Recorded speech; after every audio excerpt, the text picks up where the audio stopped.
Welcome to another episode of Life's a Vacay podcast, a weekly podcast series that focuses on living a life without limitations. I'm your host, Cha Jones. I'm a life coach, motivational speaker, intercultural consultant, and now podcaster who has traveled to over 45 states and 25 countries. I love helping people and I absolutely love to travel. Today, I am going to be talking with my friend, Tonia Taylor, about living the orgasmic life. Tonia Taylor, the queen of rebirth, has cultivated her life experience, community service, professional training, and faith walks into a spiritual testimony. Tonia shares her testimony, tests, and triumphs that require her to demonstrate her own rebirth. Now a spiritual advisor, healing educator, and entrepreneur who leads others to her signature blend of spiritual psychology, transformation, and feminine soul retrieval rites of passage programs. She is also a legacy coach and production consultant on Emmy award-winning show of the own.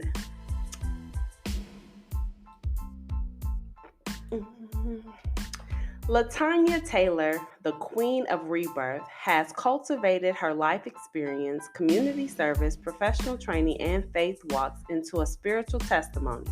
Tonia shares her own testimony, test, and triumph that requires her to demonstrate her own rebirth. Now a spiritual advisor, healing educator, and entrepreneur who leads others to her others.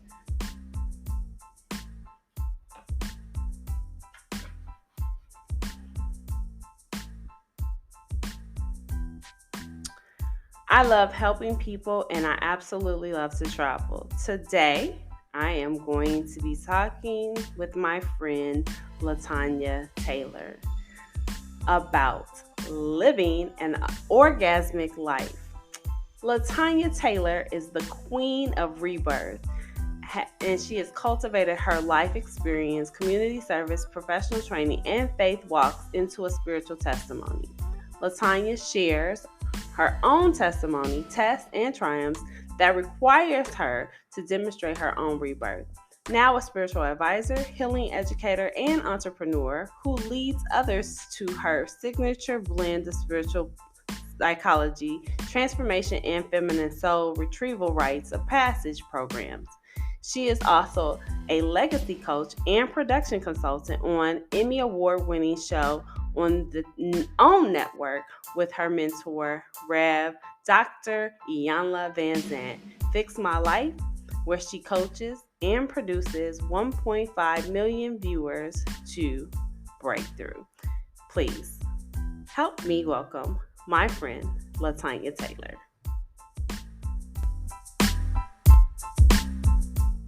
Let's get started. Hello, Tonia. How are you doing?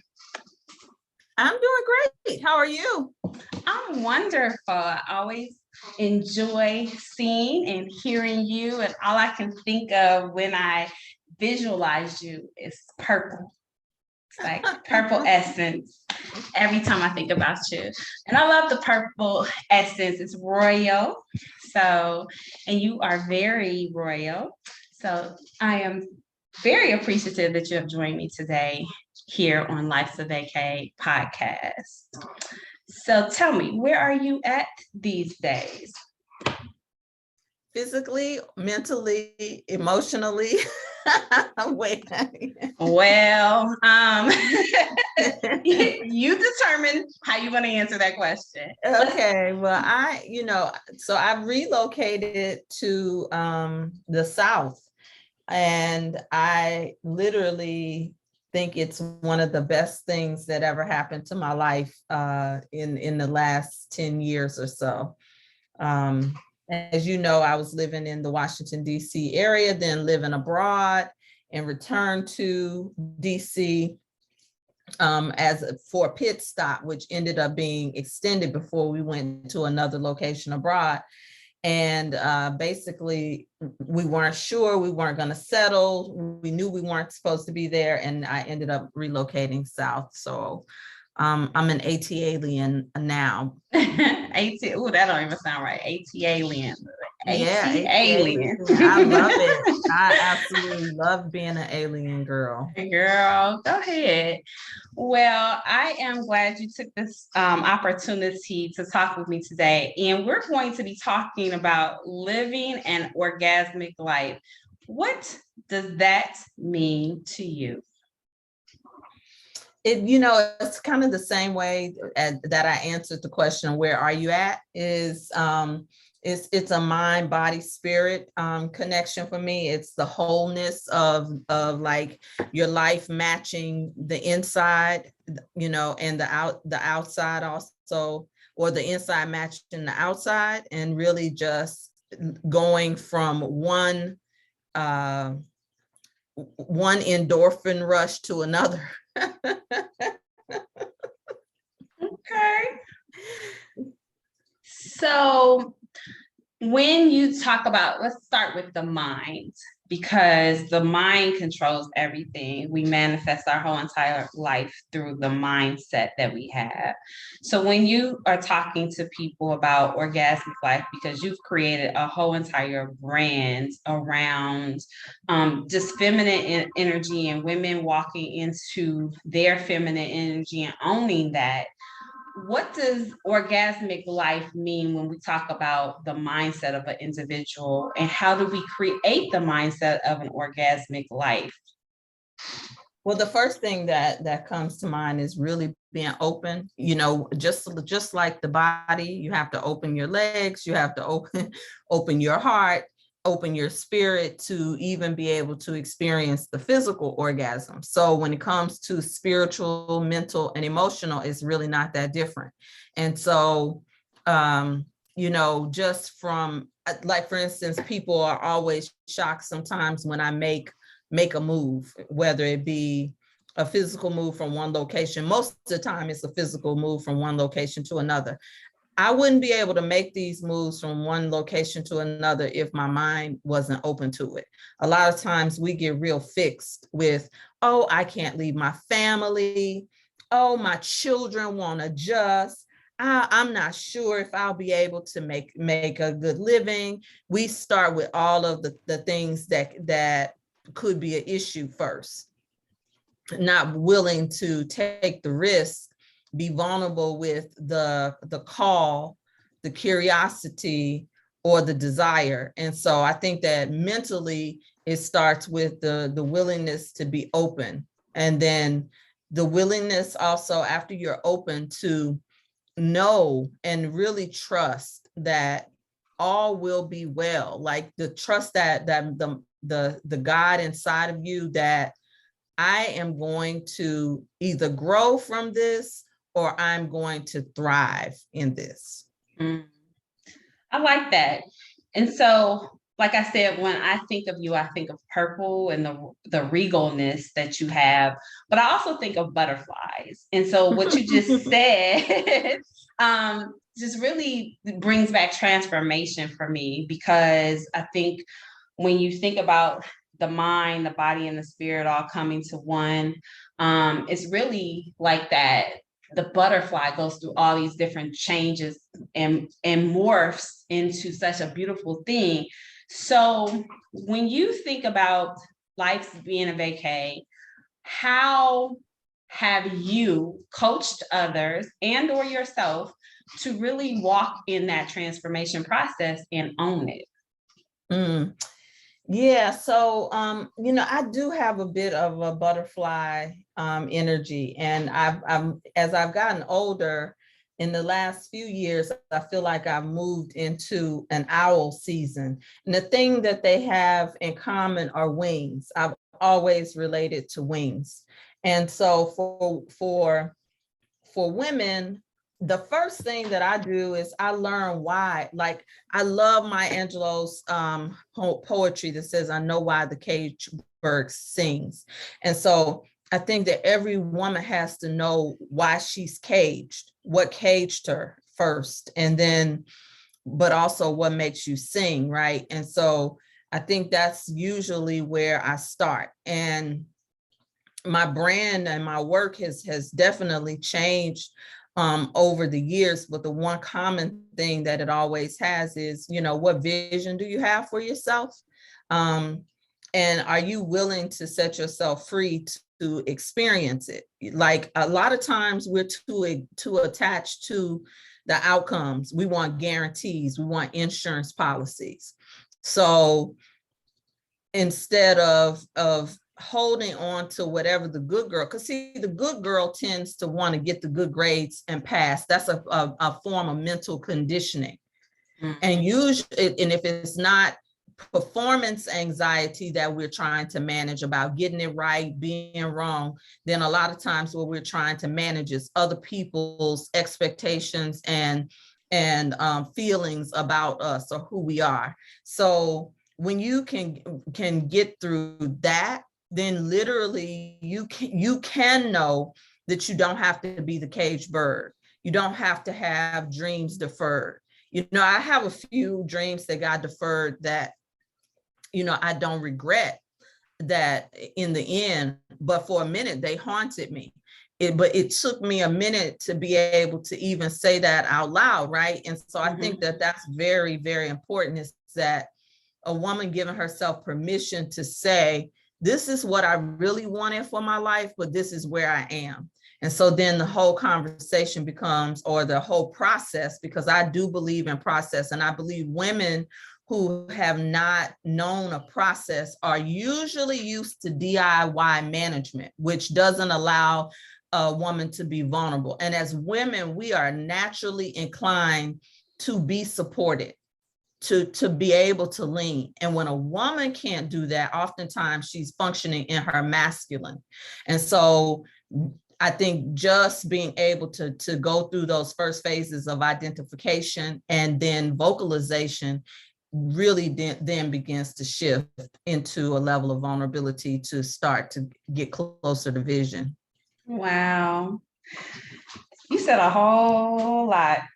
And I don't even know where to go from here, other than because it's important to be vulnerable, especially when you're talking about creating a life that's on your own terms, especially when you have done it, and especially if we're talking about Black women have done it for themselves for so long, and they don't know how to give up the reins because they've been holding everything in or holding on to something. And a lot of times their vision is disconnected to being visionary because they don't know how to distinguish the two. So let's just talk about, because if we're going to talk about the orgasmic life, and I'm assuming that is you redefining who you are, stepping in all of who you are. But in that, like, so many people, especially women, are closed to the process because they, like you said, have defined what that looks like for themselves, or they hold on to these patterns that don't serve them anymore. How do you help people get to that? How do they get to the whole orgasmic life when they have all of these other things that they won't relinquish?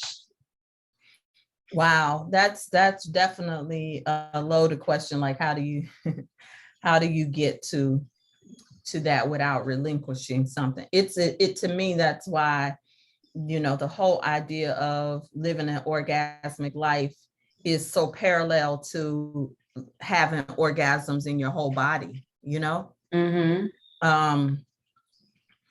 And I do really mean the whole body, not just the little girl's orgasm known as the clitoral orgasm, because it can be very symbolic of life. Like, for instance, you'll be surprised, Shot, about how many women are still, they're grown women, but they're living little girl lives, much like the orgasm. We only know one level of orgasm. And a lot of times the prize is everything outside of ourselves. But when the prize becomes something you really, really desire, it does mean that you do have to relinquish something. It may be relinquishing habits that block you from getting to a particular goal. It does mean that you have to relinquish the way that you always have been as a form of self-protection. It may mean that you have to relinquish the pain body, as Eckhart Tolle calls it, meaning you hold on to the painful part of your story that makes your personality show up a certain way. Can you relinquish that in order to get closer to what it is that you desire? And I think what happens is when you allow yourself to have small wins, it's easier to trust yourself. And I will say that again. Most of the times, the reason why people don't relinquish is because they're building an exception if they can trust somebody else, if they can trust the space they're in, the job, the lover, the this or that. But there's another game that gets to be played when you can start trusting yourself. And I think small wins help us to move closer into almost the game of, I know it works when I work it. And so it builds your confidence and you begin to relinquish more and more. Okay. You know, for me, another example is a lot of people, you know, you and I met living abroad. And a lot of people used to always say, I want to do it. I want to do it, but I need another 2 or 3 years. I want to do it. I want to do it, but, you know, and how in the world did you do it? I made a decision and did it in about 40 days because I relinquished everything. I sold things physically, you know, I looked at my business and yes, I had a bit of a great Rolodex, let's say in the Washington, D.C. area. I relinquished that because I had to trust that I would be able to leverage it with certain things in place right wherever I was. I had to relinquish my mother being older. You know, my mother was getting older and I had to say, well, wait a minute, LaTonya, are you going to move back home to Mississippi then? Because if that's stopping you, it still takes 2 hours on a plane if something happens. So what's the difference between 2 hours from Costa Rica versus 2 hours from Washington, D.C.? You see what I'm saying? Mm-hmm.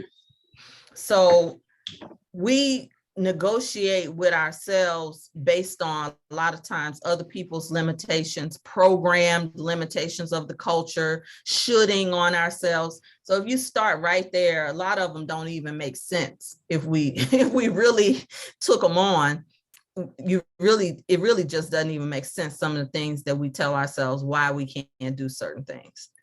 Right. And that makes absolutely perfect sense to me. But when people are trying to do whatever it is they're trying to do, whether they're moving abroad, whether they're trying to take the next step in their career, or they're trying to create a business, whatever it is, it takes faith, but then also takes inspired action to move forward. And so when I'm thinking about orgasmic life, and I think about, for me, it's like the orgasm is when you reach the heights of a sexual arousal, right? And so if you are looking at your life and you're comparing it to like the ultimate feeling and being at your height or being at the top of your game, then how does one get there holding on to something? You can't, because you have to, like in anything, even if you look at the butterfly, it metamorphoses into that based off of a transformation from the caterpillar, which was crawling, to the butterfly that is flying, but it had to go into a gestation period in the cocoon, right? And so same thing that happens in life. But when you're talking to women and they're trying to do whatever it is they're trying to do to get to the height of their being, other than leaving the things that no longer serve them, what is something that they must do to move forward? I think that in order to get to the height or the desired height that one can imagine is to be willing to let go of the attachment to it. That's exactly what I meant when I said earlier of functioning in our masculine. Mm-hmm. See, I heard it a little bit in your language, just in terms of trying to get to. And we have a culture right now where everybody's trying to get to something, get to a certain amount of likes, get to a certain amount of numbers on these social media pages, get to a certain salary, get to something. We're always trying to get to something. And so being able to let all of that go is a huge step. It is a must, because a lot of times what the law of allowing is what Abraham Hicks calls it when talking about the law of attraction. Like, there's the steps of asking for what you want. Then the next step is and one of them is being specific. So we can be specific, we can ask for what we want, but then there is the law of allowing. And so the law of allowing means, okay, now I've done that, but now I don't need to just manage the how and manage every single detail, because that makes us really controlling and really attached to it has to look like this. So sometimes it doesn't look like you planned it. It doesn't look like how you set it up on the paper in the vision board.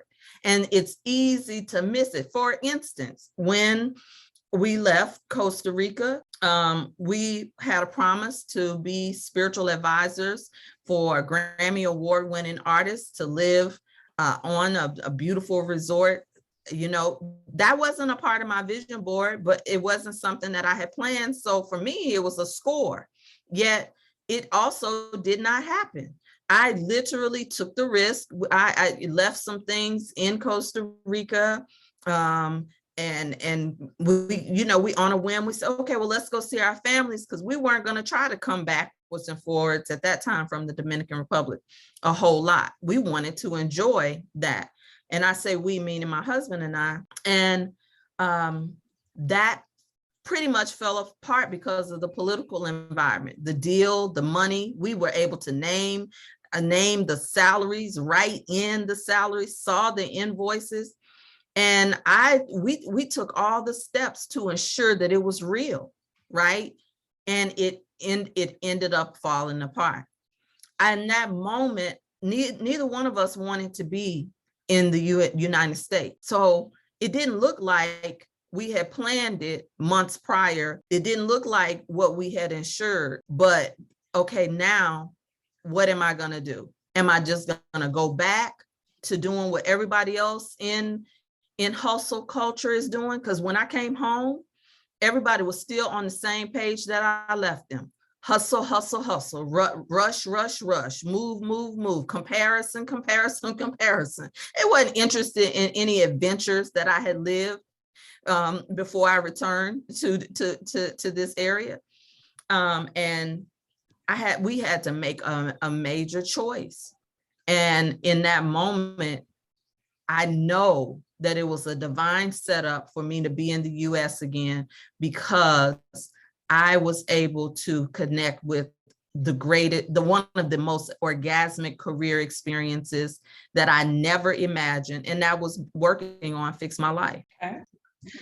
So and I totally believe that, you can have a vision and you can move towards that vision, especially when you're manifesting. You call forward, you visualize it, you do all the action steps, but then you do have to allow and let go. And you have to let go and let God. And that part is, for a lot of people who have control issues, very difficult. But when you do, that's where the magic happens, because sometimes you have a vision of what something is going to be. And like you just described, it can be 50,000 times bigger than you imagine, because you are operating in spirit and not in physical. And you then remove yourself from the process and allow it to actually happen. So when And I have a great example of that just this week. And I already know that the next steps are going to be amazing. However, when you have individuals who can't do that, let's just talk about like what that does, because that really blocks your blessings when you're trying to be attached to the outcome. And you're like, no, I saw this purple house and it's sitting here, but that purple house, that was what you asked for. That may not be what's for you, and you're attached to what you want it to be. How does that literally change your blessing? And how do you talk to people about getting over that? Because there's some people who just can't. They're fixated on what they want it to be versus what it really can be. I don't believe they can't. And if they can't, then that's a choice. That's a conscious choice. All right. And so are we talking about other people around the person who or just the person who's fixated on it? Because that's very important too, to understand whose vision are we managing for ourselves? Whose life are we living? Because I can't have an orgasm for you. Right. But it does require some type of engagement and surrender. And I know that when you say, like, you know, what's something someone can do, I honestly don't think it's a doingness, it's a beingness. Even the second part of your question is about a beingness, because nobody can force you to change your mind.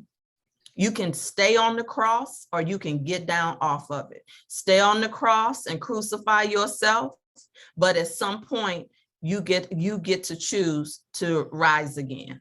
Mm-hmm. And it can be greater later. And I mean, I don't like to that's why I'm giving real practical examples, because we say God is going to do.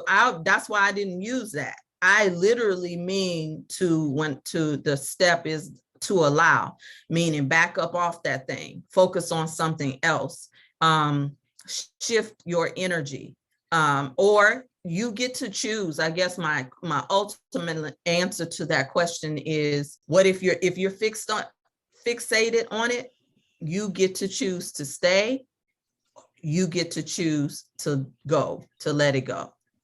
Grown folks, you cannot, even in counseling, you cannot force grown folks to shift with you. That's how come you hear a lot of people who are thriving and living an orgasmic life. They say you just can't take everybody with you. And I didn't understand what that meant until I literally started to live it more in my life. I became more satisfied. I started to attract more opportunities without forcing it, without trying to push forward something. And I wanted certain people on my team to come. I ended up almost having to get a whole new team during COVID, because when life happens, this is when you know whether you really believe all those airy-fairy principles. Do you really believe in those universal laws? Do you really believe in that God that you serve, since you reference God? Do you really? Because let life happen, like COVID happened, what are you going to do? Some people made major moves during that time. Other people had major setbacks, some out of their control, some because they were fixated on fear, fixated on the inability to change, fixated on controlling. And, we know during that time period, there was very little control except over your own thinking. Correct.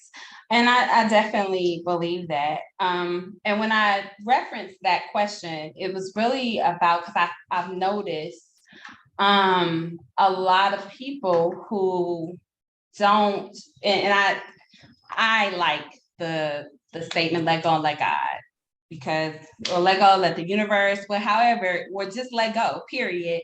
Yeah. But it's really about knowing that there is something higher than you that controls everything, and you have to remove yourself from the situation. But there are oftentimes people who stay stuck because they just can't do it. They just can't. And not that there's an inability to do it. It's just their mind takes them to a place where they won't relinquish the control. And it's almost like, and I'm glad you mentioned Fix Your Life. But I remember listening to Yanla one time, and she was talking about a story where there was a dog that was on a porch and it was sitting on a nail, and a lady asked the man why the dog won't get up. It's sitting on the and moaning and groaning, and they said the dog doesn't hurt bad enough. And a lot of times you see people and they're sitting on the nail, and you're like, why?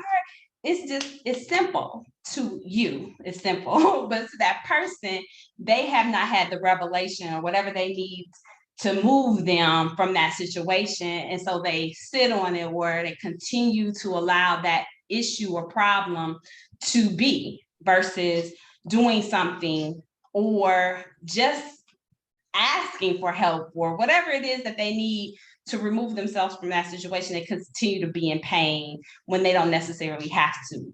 So with that being said, a lot of times people aren't walking in their authentic life because they have surrendered to the mindset that this is what it's ultimately going to be, versus it can be better, or I can do better, or I can be around better. So with that being said, I really do appreciate that. It is a mindset, and thank you for calling that out. Now, I oftentimes like to talk about fear, which I don't necessarily, I just think that people, they attach themselves to an outcome that they perceive is going to happen that may or may not exist. And so talk to us about how to overcome that aspect of fearful aspects that people tend to have when they are moving towards or becoming better people, better at whatever it is that they're doing, or trying to move to the next level in whatever aspect of their life. I think that's a good question, and I definitely think that it connects to the piece that we have been talking about, even being fixed on something and the how and that type of thing, because underneath all of that usually is a bit of fear management.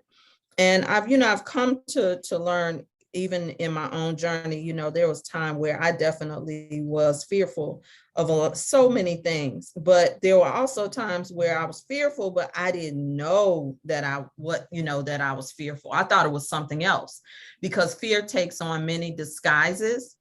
And I think the more arrogant that we become, prideful that we become, closed that we become in an effort to achieve a certain level of success or breakthrough, it's easy for it to be disguised. In fact, most of the most successful women, even my celebrity clients who have achieved all of the financial stuff that people love and admire, right?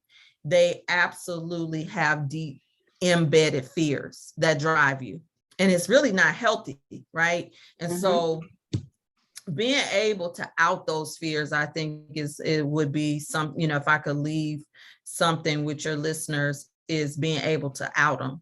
Because when you don't out them, they're basically controlling you.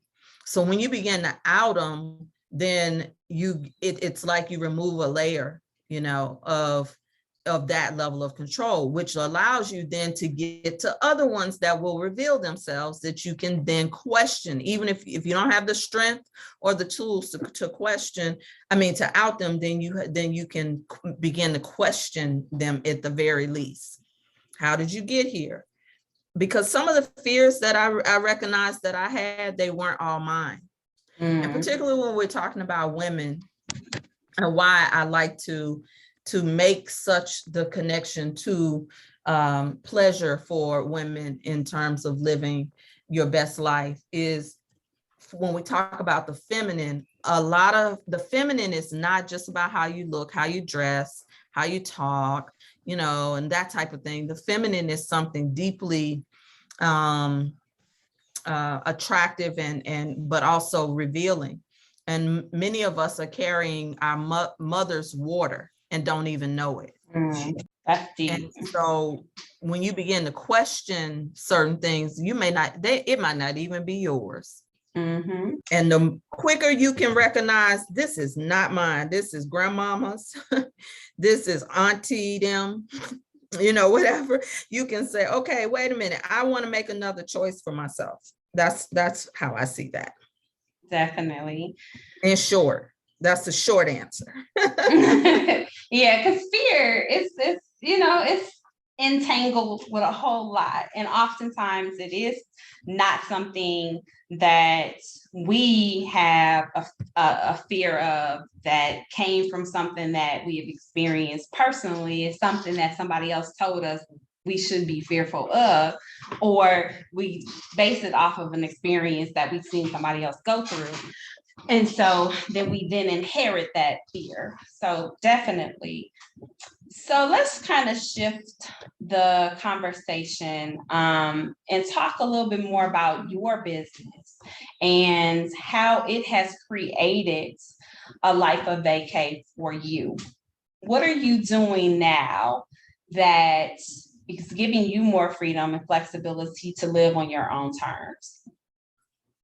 I think what I'm doing now started with what I did with the steps I made leading up to now. I really do believe that what we're doing right now and how we're doing what we're doing right now is what creates the life that you desire. Like, to even wake up in the morning and really be able to choose what I'm going to do that particular day, or be able to really plan out my schedule for with all the things that I want to do in mind. I prayed to get here. I visioned to get here. I had coaches. I didn't just do it on my own. I went through processes, rites of passages, training. I did not just try to do this on my own. And I had people around me who had lived that life. And I just kept on asking, kept on, like, what did you do? Oh, because I was dealing with the fear.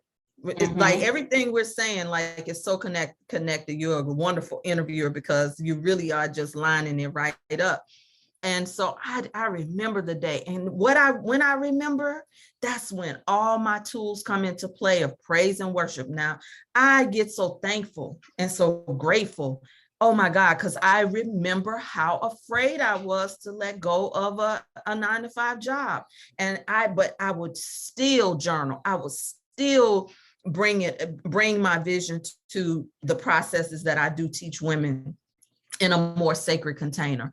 I would do the work. Like, I am not one of these coaches who's just out here going, take one workshop, take one training, and now I'm hanging out a shingle. Oh, I'm a coach. Oh, I'm a therapist. Oh, I'm teaching the divine feminine. No, I had to do the work first, because that is how my teachers, the Reverend Dr. Iyanla Van Zant, and all of the tribe of women that model for me about doing the work.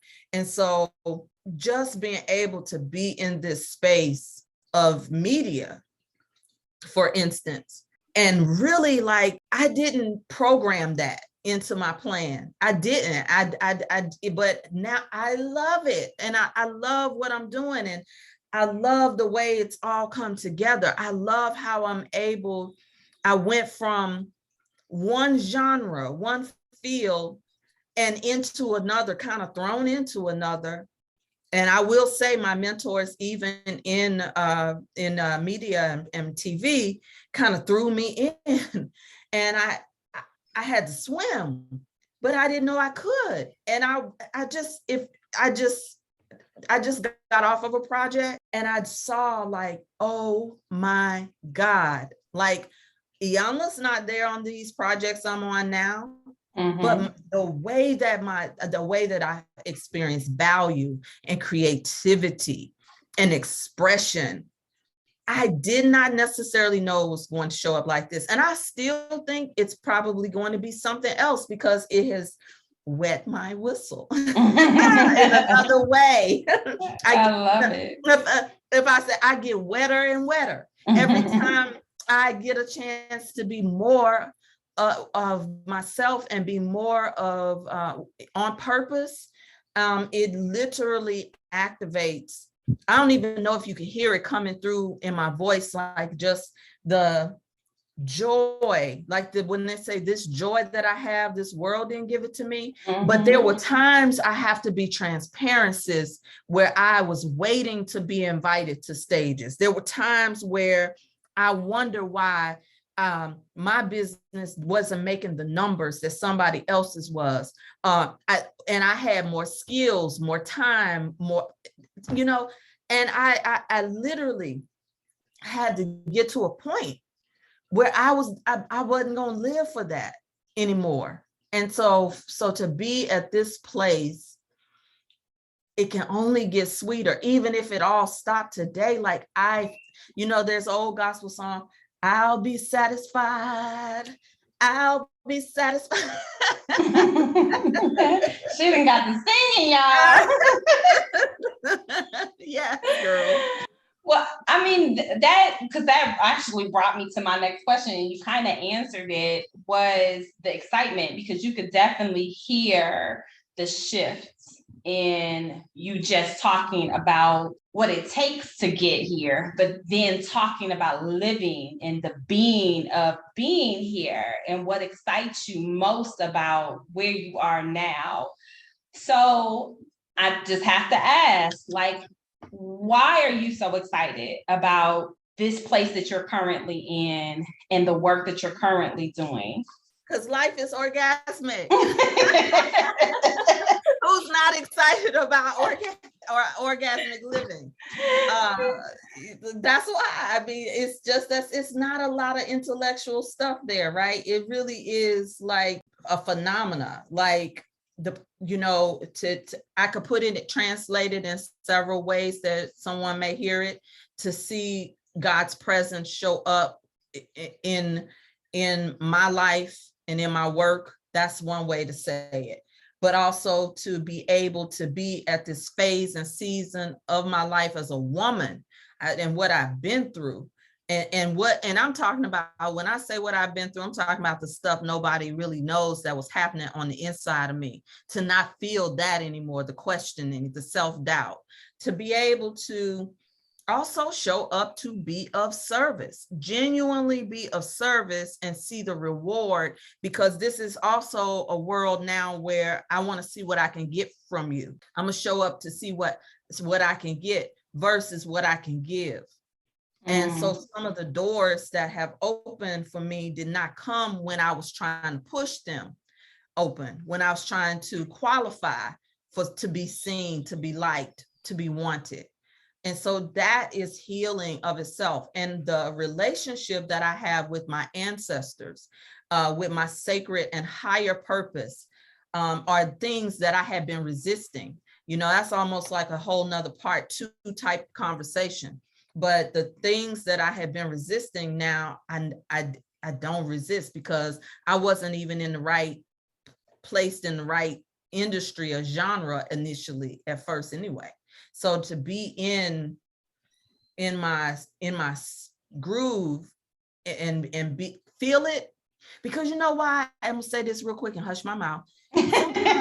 Sometimes we are I did mention performance anxiety earlier. Sometimes we're performing and moving and doing things, but not really present. So to be fully present in it, oh my God, it feels so good. I feel so grateful. I feel so full that I really do feel like I'm living from my overflow, and it can only get better. Yes. And I love that you said that, because, I just switched back to orgasms. Like, I remember a long time ago, as a young person, and you trying to, try to get to know yourself, and you trying to get to know your body, and you want to know, like, how do you need to feel, and how can you tell your partner how to make you feel? And oftentimes when you're not comfortable with yourself, and you're not able to direct someone to sweet spots, or to just voice or communicate what you need, it's hard to get to an orgasm because there's so much blocking it, and you don't know what you don't know, right? And so when I think about like what you just described as far as getting to this place and being able to allow it to come to you, and then being in a place of service where you don't have to try to knock on the door and ask for this, it's coming to you because you've done the work, and now you're in a place of allowing it, and it's now flowing in the direction it needs to flow in, so that you can be your authentic self. And that's the same thing when a woman who knows her body, a woman who has her own voice, a woman who is, able to communicate.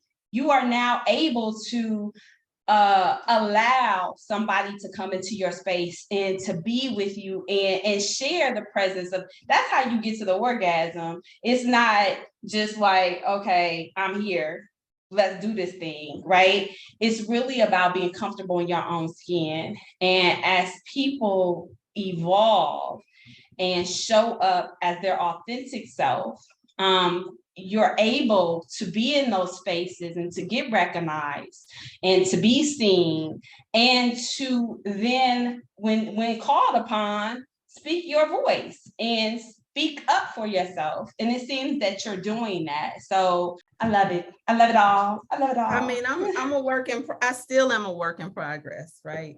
We all are.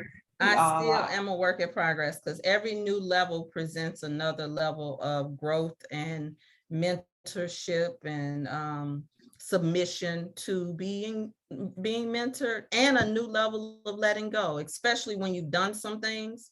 It requires now for you to surrender who you have been to really be molded into this next level of being. And I'm learning that more and more as an executive.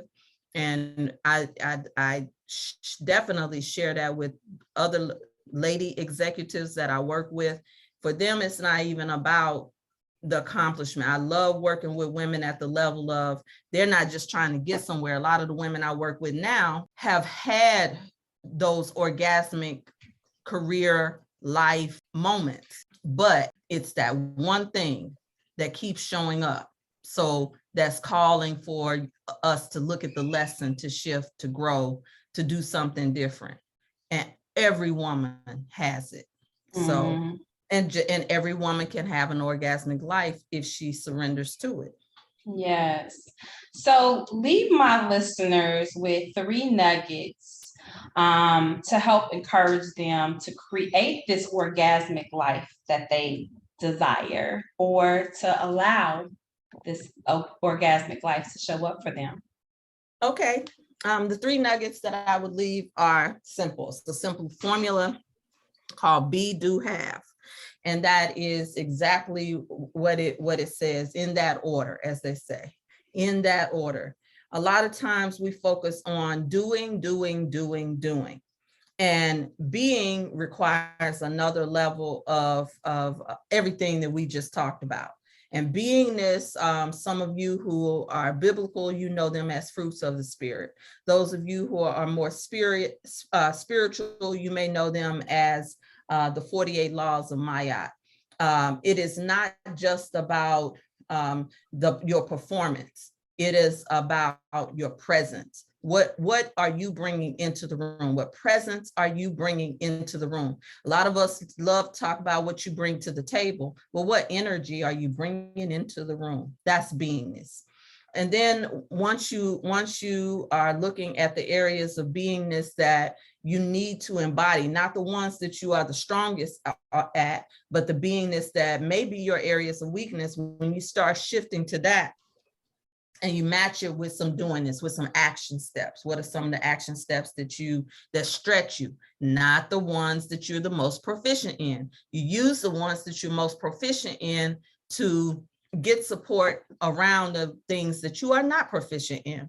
And that's being coachable, teachable, trainable at all times. Because the best leaders make the best followers when it comes to being able to get to that next level of manifestation. And then the havingness is that law of allowing. You will have what you say. You will have what you see, but you have to be able to allow it. And the havingness is when it has manifested. You know, can you be where you are now and enjoy it? That is the havingness as well. Can you have it right now? Can you look at what you have and celebrate it? Or are you always comparing, always trying to get somewhere else or protect what you have versus really enjoy what you have and what's coming? So those are my three.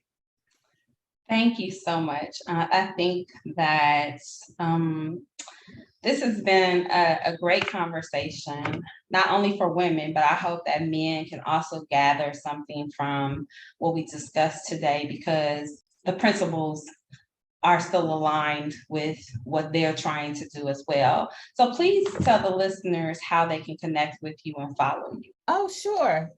You can find out about my programs and connect with me on social media at latoniataylor.com. My name, LATONIA Taylor.com, where you can also learn. I have a new app called Rebirth 360, which allows for us to evolve the whole self and become the evolution revolution in our families, in our finances, and certainly in our fierceness, and really connect to the work that we get to do on what I call the She Rose journey.